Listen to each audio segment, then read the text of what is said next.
Hi, my name's Amanda Cummings. I am a mother of two. I live up here in Fairfield, Montana. It's a little rural community of farmers and ranchers.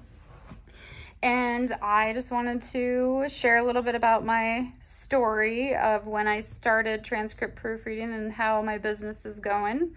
I started the transcript proofreading course I think the beginning of 2018. I graduated December 2019. COVID hit in March of 2020, and so I had to put my marketing and my business startup and stuff on hold because I had to teach my children from home for the rest of the school year. And then I just procrastinated until the fall of 2020. So October 2020, I finally actually put out ads because I was nervous and scared. And, it's scary to do all that stuff. And so I did that. And then I got a couple inquiries. I heard back from one gal, and I still am her full-time proofreader to this day. So I love her. She's sweet. And so I just had her for a little bit, and then March-ish, it started to really pick up. And then, because I picked up jobs from the Huddle for backup proofreader, or there were some people who needed expedite work done, and the regular proofreader couldn't fit it into their schedule, so I picked up a couple of those. And then I want to say May, it got really, really crazy. But that could be, so I had my children at home. I was trying to juggle work. And just actually since May on, it has been ridiculously crazy. I thought it would take me, like a year or two I thought, oh, if I made like $400 a month proofreading, I would, that would be pretty cool.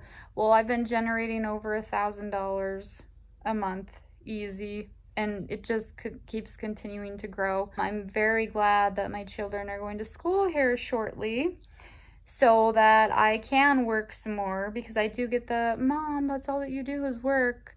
But I did not foresee getting so many clients and so much work this early in the game. What is it, a little bit over 6 months that I've been working. But it's pretty sweet, I'm not gonna lie. And it is a real legit profession. When I first started it and I was telling my family about it, I think I got the eye roll of like freelance proofreader. Like, what is that? What kind of scam is that? Where are you going with that, But to this day, I've proven them wrong. And I can thank Caitlin for that. I am so grateful that I jumped into this field. It's opened a lot of doors for me. And there's nothing more self-satisfying than being your own boss and working for yourself. I do need to learn how to turn clients down because I struggle telling them no. So I say yes, and then I kind of freak out a little bit. But yeah, so that is kind of my story. I can't even imagine where I'll be in another 6 months because, like I said, business is booming. There's tons of proofreaders out there. I think they have the similar story as me. And I want to thank you, Caitlin, because it is an awesome, awesome profession to get into if you're a word nerd. And I just really appreciate it and am so glad that I decided to take your course. So thank you.